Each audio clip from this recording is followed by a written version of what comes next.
I go to St. James United Methodist Church at 111th and Yale, and we went on a mission trip to Honduras to do a basketball camp.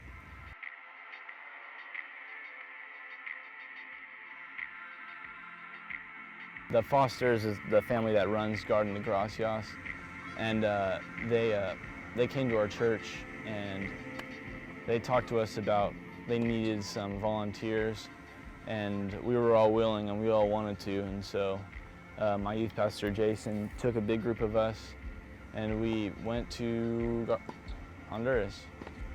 My sister's boyfriend actually went here and he was the biggest reason, but I also have just a bunch of ORU alumni that go to St. James, and but Sherville was a big impact. He bugged me every day over the summer. He was like, "You gotta go to ORU, you gotta go to ORU," and I was like, "I don't know, man. They have a really good tennis team. I probably won't play that much." He's like, "It doesn't matter. It doesn't matter about tennis. It's a great opportunity."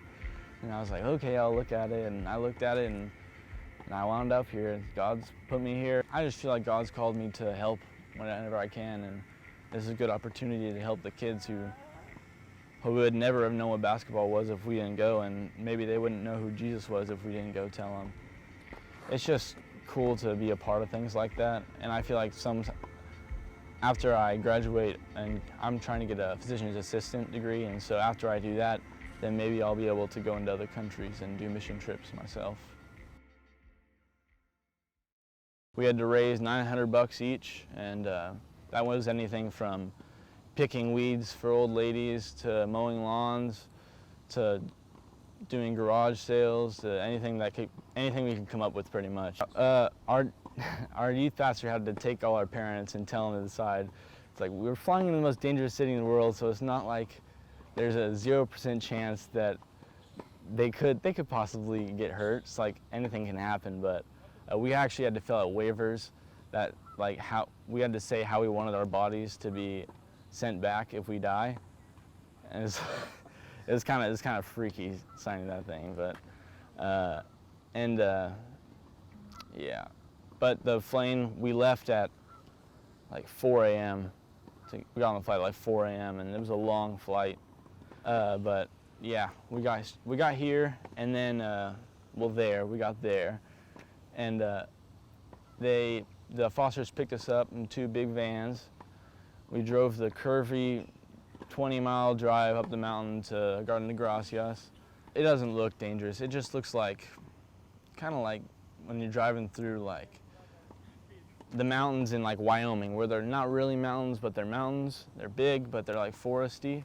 It's kind of like that, but there's crops growing everywhere, and the people all look different. They all look poor, and they're all ripped clothes, and it's just kind of sad to see sometimes. The first day, we spent the night there, the first night, and then the first day, we had to pretty much recreate a basketball court at a nearby park, like a public park.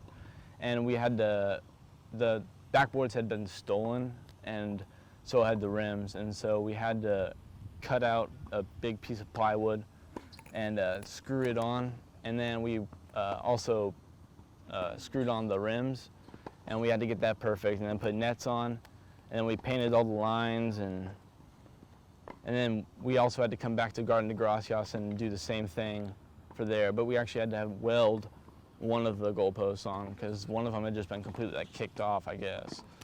We woke up pretty early, around like 7-ish, and then we would go help set up breakfast because every person had their own day of doing breakfast and dishes and lunch and dinner. And we would wake up, we would see all the kids, and we'd hug the kids. Every single kid wanted to hug because they're so happy to be there. And then we would do all the dishes, and after breakfast we would do all the dishes, and then we would walk over before the kids to get we had a little tent because it's so hot there. We had a tent that we would set up for the kids to sit under if they got too hot. And then we started the basketball, and we were doing basketball shooting drills. And so me and my partner would have them be shooting, and then we had to put like a scripture into it, like a VBS kind of thing. And so we did like that the goal was like God and the ball was you, and you're trying to get closer to God every time you shoot towards the basket, and just little things to connect with the kids.